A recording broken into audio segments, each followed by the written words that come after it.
નમસ્કાર દર્શક મિત્રો, નેક્સસ ન્યૂઝમાં આપનું સ્વાગત છે।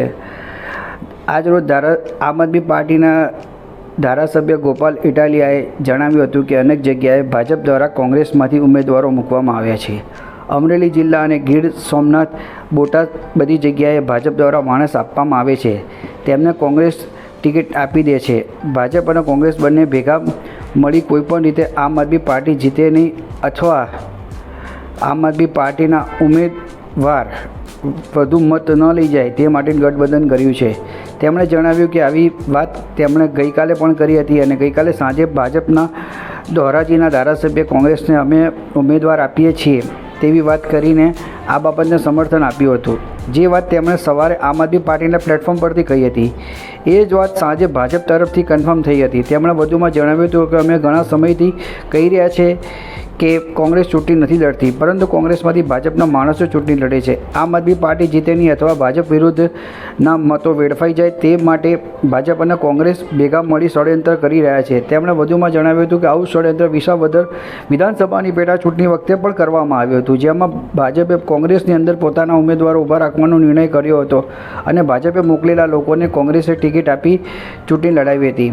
ગોપાલ ઇટાલિયાએ જણાવ્યું હતું કે અનેક જગ્યાએ ભાજપ બિનહરીફ જીત્યું છે, ખાસ કરીને દક્ષિણ ગુજરાત અને સૌરાષ્ટ્રના અનેક નગરપાલિકા અને તાલુકા પંચાયતોમાં સ્થિતિ જોવા મળી છે। અમે તો વિશ્વની સૌથી નાની પાર્ટી છીએ, ભારતની સૌથી નવી પાર્ટી છીએ અને ગુજરાતની પણ સૌથી નાની પાર્ટી છીએ। અનેક તાલુકામાં અમારા સંગઠનમાં હજુ પૂરતું સંખ્યાબળ નથી, ક્યાંક સંગઠનમાં માણસો ઓછા છે, ક્યાંક સંગઠન નાનું છે અને ક્યાંક સંગઠનના લોકો હજુ ચૂંટણી લડવા માટે પૂરતા ઘડાયેલા નથી। એટલે સ્વાભાવિક છે કે અમારે કેટલાક વિસ્તારોમાં ઉમેદવારો ઊભા રાખવાની ક્ષમતા નથી, પરંતુ કોંગ્રેસ તો પોતાની વિપક્ષની સૌથી મોટી પાર્ટી કહે છે, તો પછી એમની પાસે ઉમેદવારો કેમ નથી? કેમ તેમણે ભાજપને બિનહરીફ જીતવા દીધું?